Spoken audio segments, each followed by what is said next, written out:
Hello, how's it going, everybody? This is Moral Truth, and I wanted to talk to you folks about a few things. I remember I've been telling you folks that the reason why I haven't been uploading much videos was because of my college coursework and as well as my job at the grocery store. Well, the majority of my time, to be honest, isn't really based on those two things. Well, whenever I found some free time, I would, go to play some solo queue in League of Legends, and my main goal is to actually get to gold. As you've noticed, like on Twitter, I posted like a lot of stuff about solo queue and about me getting demoted or me getting promoted and whatnot. The thing is that getting to gold is like a big achievement because as you folks know, it's really, really difficult to, climb the ladder in solo queue because let's just say there's some players out there that will like flame for no reason, like whether in game or in champion select, or someone that would just AFK or feed the enemy team. And I've actually had some of those games a few times where we'll have like an AFK or someone that just disconnects or whatnot. And that's kind of like the thing I don't like. I mean, how the way Riot fixes. I mean, how do you say? Like implement solo queue.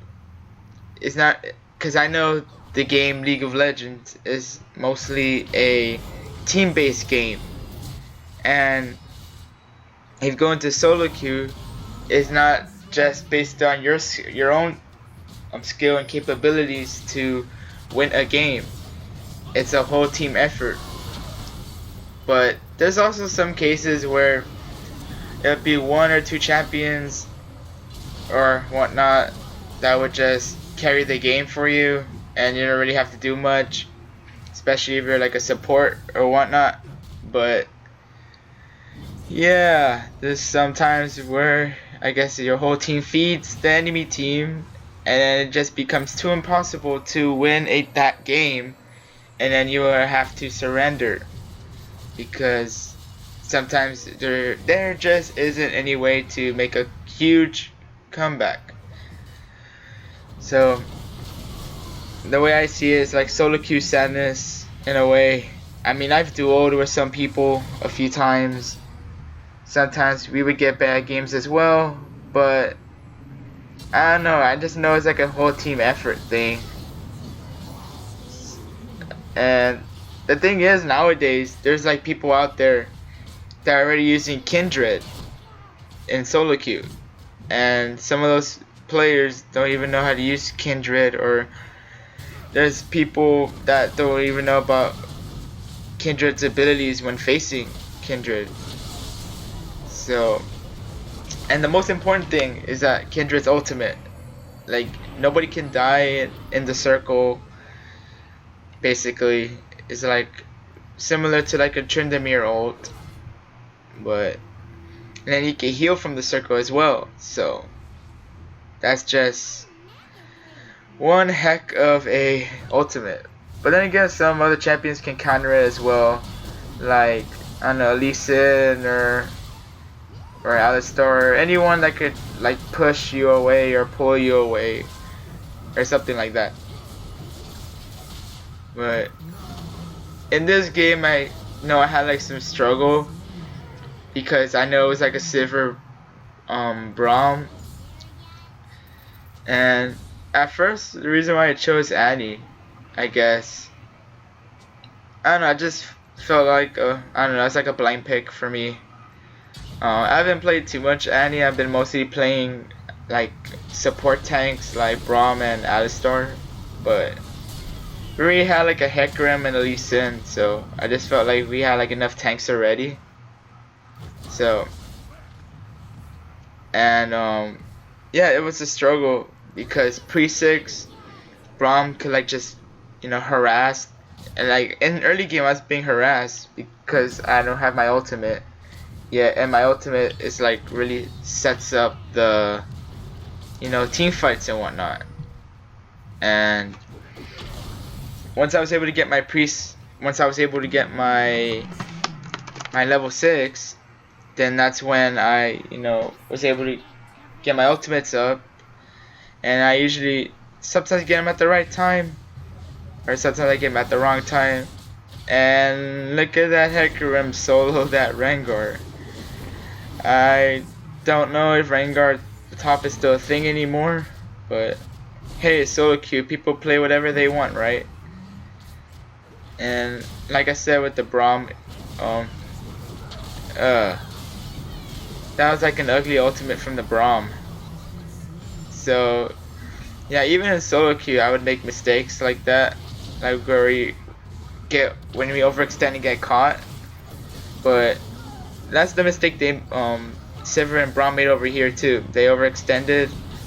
I don't think they had the bottom. I mean, guess our side of the jungle warded, so I guess they didn't see the Kassadin. But at this point, the Kassadin is already fed, and so is the Hecarim. So that's why I guess we were able to. I mean, that's why Hecarim and Kassadin were able to roam and whatnot. You can see you got the dragon there, but things are still looking good because I guess the Kassadin and the Hecarim could like 1v2 and whatnot.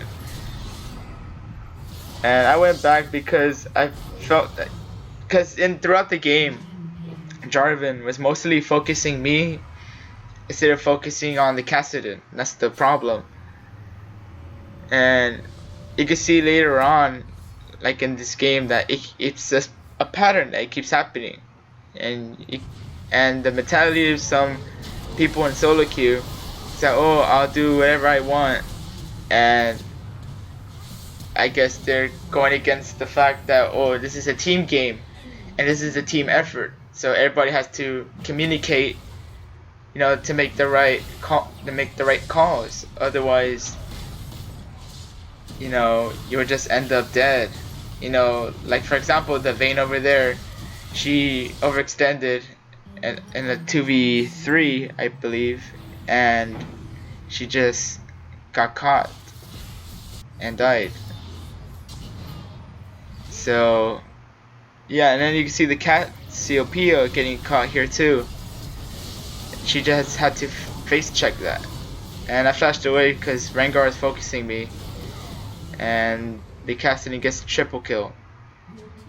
So like I said before, the Kassadin was very, very fed. Lost to, the Kassadin won against the Cassiopeia. I'm sorry, I kind of had my words twisted there.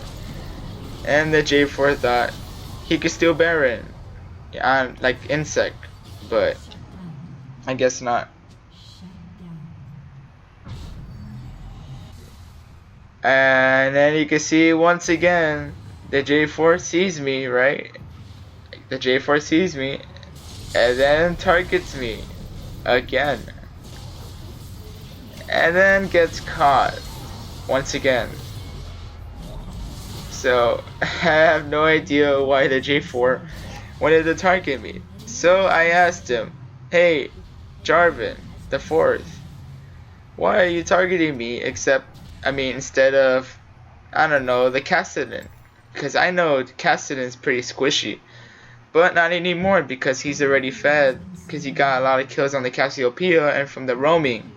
So yeah, I mean, what can be done there? I don't know. See, and you can see that's the disadvantage of them getting caught. Like, they lose a couple of turrets and an inhibitor. So I guess, you know, Jarvan wasn't really very good at the shot calling. He says he's gonna do whatever he wants and whatnot. And as you can see, I messed up on the ultimate there. I only stunned the Jarvan. I wasn't able to stun more people. And then as you can see, Sivir gained the ultimate up. Rengar gained the Lee Sin. Then yeah, we get caught, and then Rengar gets the double kill. I think I don't know, is he getting the triple?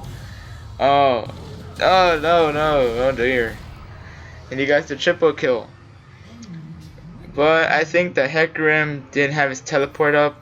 I'm not completely sure, but I guess he pushed down top to the extent that some of the minions are going to hit the top inhibitor turret. So, was the trade worth it? Not really, but I guess. We already, I guess, have a good, enough kills and whatnot. I don't know. Didn't know I was gonna get fed as a support. I kept getting kills in the bot lane every time Vayne died, and I just cleaned up. And you can see Rengar getting caught again, and I didn't have to use my pink this time. That Jarvan is such a pain.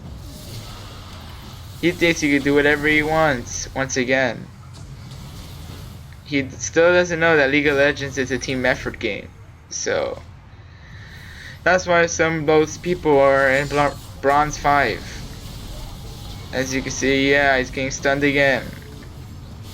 I was just derping with my, I don't know, my stun, I guess my stacks and whatnot. I wasn't aware when I had my stun and when I didn't have my stun, so that was just kind of a mistake I made. And you can see Rengar getting caught again. So I'm guessing the Braum didn't really have that much ward control near Baron. And then Cassiopeia is getting caught again trying to, check for wards. So these are like the kind of games I had as well, except if I was on the red side, when people would, I don't know, get caught too much and then get killed by the enemy team and whatnot. And that just bothers me, because sometimes I try a little difficult. Sometimes I have a hard time trying to communicate with the team. I say, hey, go do this, and you can see my team's getting caught and got baited.